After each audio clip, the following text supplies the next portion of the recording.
Hello ladies and gentlemen, this is Jeff Rains coming to you again with Foundation of Civilization, and today I wanted to go over a principle of human characteristics. And I wanted to address an interesting human characteristic today. To do so, I'm going to take you back about 10 years to 2015. If you remember, there was a war going on in the Middle East, which, well, all too often there's a war going on in the Middle East. And this one in particular, the war was in Syria and Iraq. Islamic fundamentalists were fighting to establish a caliphate. Thousands of fighters were pushing the boundaries of the caliphate across half of Syria and about a third of the northern third of Iraq. And they started engaging in trade to fund their expansion. This was the Islamic State.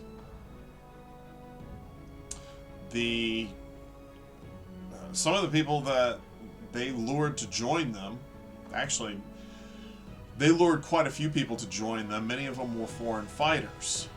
And in the process, they also decided that these fighters needed companionship. And so some of the people that they lured to join the new kingdom were young women to join the cause and become brides of these fighters.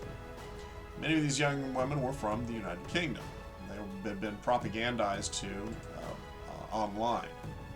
They left their families, departed for the Middle East. Some of them even had children. These were referred to as the ISIS brides. They were groups of British women and girls who traveled to Syria primarily in 2015. Some of them were known as the Bethnal Green Trio, and I apologize if I butcher these names. I'm not meaning any disrespect, but I believe it is pronounced Shamima Begum, Amira Abbas, and Khadija Sultana.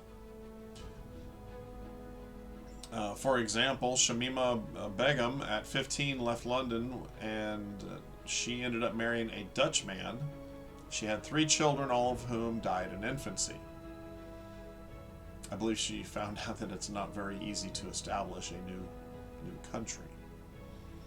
After the caliphate was destroyed, or maybe sometime during it, she was stripped of her British citizenship and has remained in a Syrian refugee camp, unable to return to the United Kingdom. These ladies lived in inhospitable conditions. One of the young ladies lost everything, lost her husband, lost her children, likely due to poor sanitation, food, and medical care. Why did they do it? And mind you, I don't have a lot of sympathy for these young women. They ignored the reports of the caliphate torturing other people, capturing young women of the Yazidi, the Druze, the Christians, and the Kurds. They took these young women and turned them into sex slaves. That means that these ladies were supporting modern-day slavery. But I want to understand, what is it that motivated them? Why did they choose to ignore the reports that were showing what was going on and join this caliphate? Well, that's what this video is about today. Among the many challenges humans face, a number of them are hardwired into our DNA. One key challenge humans have is a characteristic titled schismogenesis. It was titled this by Gregory Bateson, an English anthropologist, in 1935.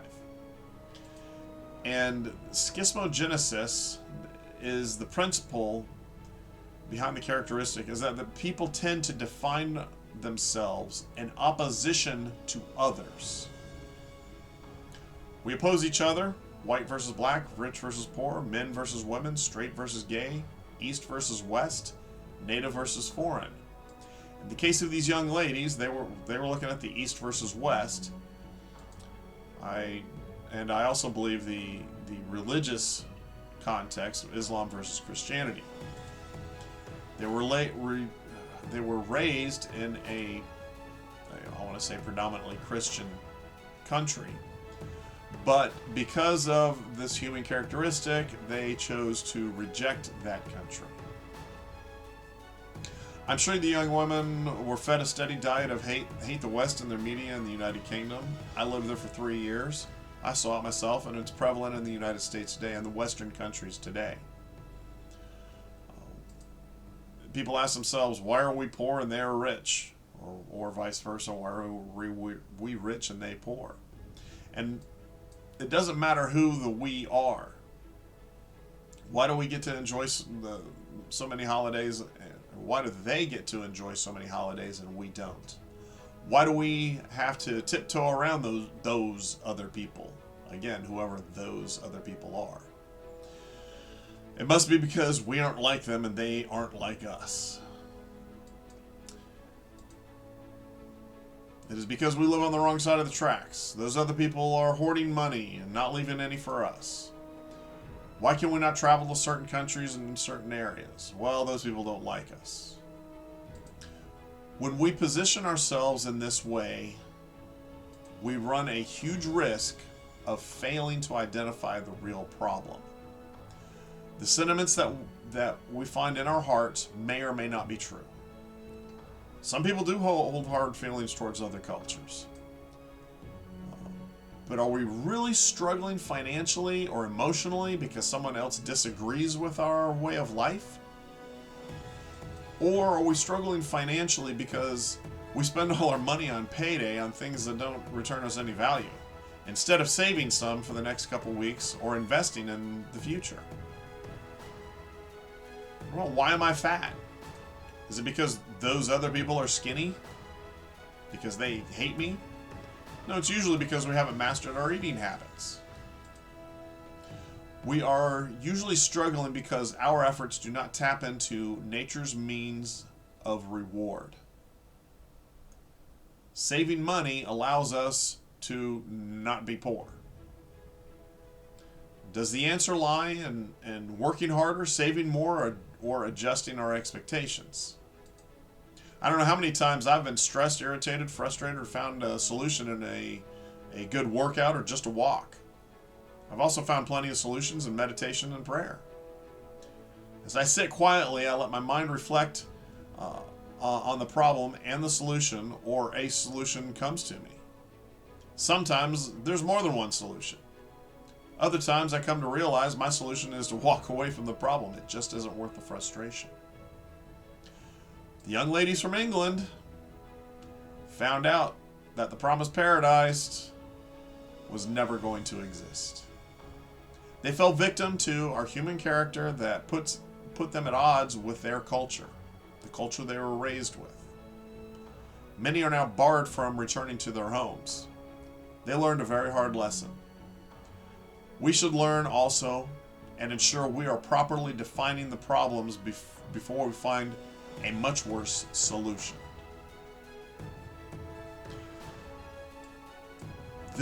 I hope people will come to realize that the real opposition in our communities is not average people. It's the elites, those very few people who get together and decide to tell us how and where and why to live, or if we even get to live. The elites, especially politicians, know very well how to exploit our opposition, the human characteristic of wanting to be opposed to others, and they keep us at odds with each other. They also know that if we get along, we will rise up against them and remove their power, which is exactly what we need to be doing. Our trouble is that we keep falling for their traps. Each election cycle, a politician will spew their rhetoric towards the others. We believe that our candidate is the only one who can solve our problems and keep opposition from enslaving us. The truth is, we probably don't need them at all. We just need to come to understand our power and how to work with each other. No, we don't need to enable others or give up our homes. I doubt we even need to give up our lifestyles. Well, some of you maybe. If we learn to live sound principles, living within our means, reuse things as much as possible, organize our lives, prepare our own meals, and sit down with our families and discuss things that are important, we will find a lot more harmony in our communities.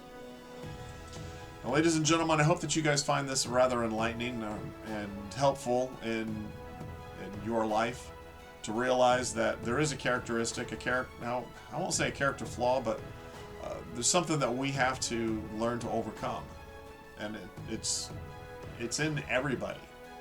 We have to advance ourselves beyond the basic understanding and basic concerns, and get to the point where we reach a higher being. If you have found some benefit in this video today, please like, share, and subscribe. I greatly appreciate it, and it helps feed my habit of making these videos.